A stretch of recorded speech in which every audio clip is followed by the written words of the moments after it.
Green Lantern number 21 is written by Jeremy Adams with art by Jack Herbert, colors by Romulo Fajardo Jr., and letters by Dave Sharp. The title of this issue is Mind Games. Kyle Rayner and Connor Kent are ganging up on Starbreaker, and they're having a pretty easy time dealing with him, until he grows giant and becomes stronger, I guess. I really wish they used this fight as a way to tell the audience what Starbreaker's powers are, and why he's a threat. Later, Hal refers to him as an energy vampire who feeds on emotions. So is that why he got bigger?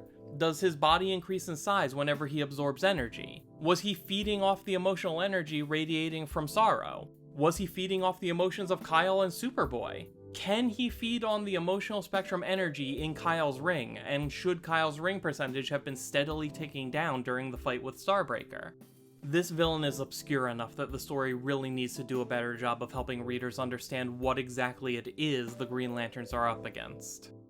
While all of that's going on, Sorrow is trying to take the orb of source energy from Odyssey, but she pushes a button on her belt and disappears. At first I thought this was an emergency teleport, like maybe she was back on the ship already and could just leave, which would be smart since Hal and Kyle shouldn't have any trouble tracking the Interceptor. But no, it turns out that she was just invisible, which doesn't help since Sorrow's power has an area of effect. Odyssey succumbs to extreme sadness and Nathan takes the orb. By now, Hal has shown up and is helping Kyle and Superboy fight Starbreaker. They're still having a tough time, but it doesn't seem unwinnable. Starbreaker slips away by suddenly returning to normal size, which throws everybody off long enough for him to escape with Sorrow. It was a smart move, but again, I didn't get the impression that the heroes were going to lose that fight if it had continued. Somebody please tell me, why should I be concerned about Starbreaker? The team heads back to Oa for a mission briefing, and Jessica decides it's time to change tactics. All of this craziness is happening because the emotional spectrum is unstable, and according to Kelly, that instability is going to continue as long as there aren't enough central batteries to safely focus the power of the spectrum. So Jess gives the order. The Green Lantern Corps is going to stabilize the emotional spectrum by rebuilding all of the central batteries belonging to the other Lantern Corps. Hal hates the idea, and Kyle isn't really sold on it either, but is the only way anyone can come up with to stop random people from manifesting emotional spectrum powers and wreaking havoc. And who knows, maybe this could have some impact on the power of Sorrow that manifested in Nathan. I kinda like what this new plan does to the stakes of the story. The Green Lanterns are now trying to build the same thing that the villains are trying to build, and whoever finishes first wins. But the Green Lanterns need to build 5 central batteries while Starbreaker only needs to build 1, so the odds are still against the heroes. I still think they have an advantage because of their superior numbers, and the fact that teams of Green Lanterns have already been dispatched to find and protect all of the necessary components, so gathering them shouldn't be super hard. But still, I like this, it's a good idea. Jessica assigns Kyle's weird team to go gather enough nth metal to start construction of the batteries. They'll need to raid a facility in Reach territory. The Reach are the alien faction that created the Blue Beetle scarabs to infiltrate and conquer every world they come across. The Green Lantern Corps and the Reach have a long, troubled history that's been alluded to a number of times, but we've never seen much of it. So I really hope that conflict becomes a bigger part of this story, or some other story down the line. The biggest problem right now is that they're going to need more source energy to replace what was stolen by Starbreaker and Sorrow. Hal says he knows how to get more source energy, and when Jessica asks him where he intends to find it, Hal basically just says don't worry about it and leaves the room. Very sketchy behavior, Hal. Back on the Interceptor, Superboy is trying to help Odyssey deal with her encounter with Sorrow by talking about his own insecurities.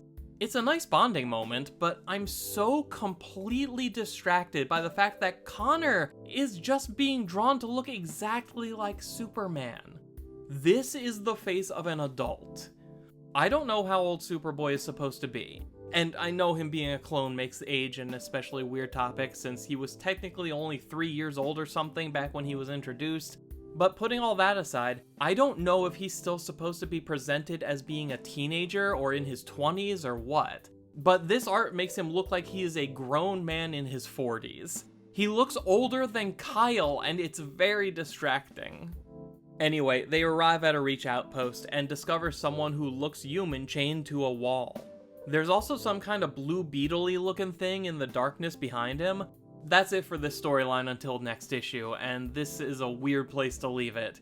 They got here super fast, and it isn't really that good of a cliffhanger, so I wonder why they didn't just stop with the team embarking on the journey and then start with their arrival at the facility next time. Oh well, we'll see what this is all about soon enough. Hal, meanwhile, went back to Earth so he can update the Justice League on what all's been going on, and to hopefully convince Carol to come help. She's super busy doing Justice League stuff, so Hal has to follow her around while she fights villains just so they'll have a chance to talk. This guy named Mind Bomber uses his telekinesis to throw around people and cars, and Hal catches a couple cops in donut inner tubes. They both agree that he's been spending way too much time with Kyle. Hal tells Carol what's going on and why he wants her help, and to Hal's credit, he's got some very good reasons. He thinks that she may be able to get through to Nathan the next time they have to confront him, and beyond that, they're going to be building a new Star Sapphire Central battery, and Hal feels like she should be involved in that, or at least be there when it happens. And yeah, all of that makes sense. I know I give Hal a hard time, and some people think that means I hate the character, but I don't. I call out his bad behavior, and I give credit when he does something good.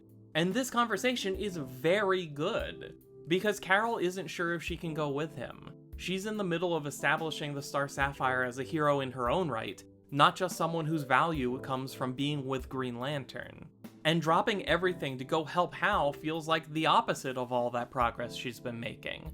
But she still does want to help him. Feelings are complicated, and she needs to think about it, and Hal is very supportive. He tells her to take all the time she needs. This is such a small thing, but it's so important. It's a display of emotional intelligence that shows how much he understands and trusts her. I don't care how weird it sounds, I think these two panels are the best Hal Jordan content we've had in like 2 years. This is the kind of growth I've wanted to see in the character, and it seems like Carol starting her own heroic journey is bringing out the best in him as well. Anyway, forget about the fate of the universe, I guess, because Hector Hammond shows up and the Lanterns immediately get sidetracked. Hector is working for the D.E.O. under Director Bones, and is helping the government interrogate villains after heroes stop them.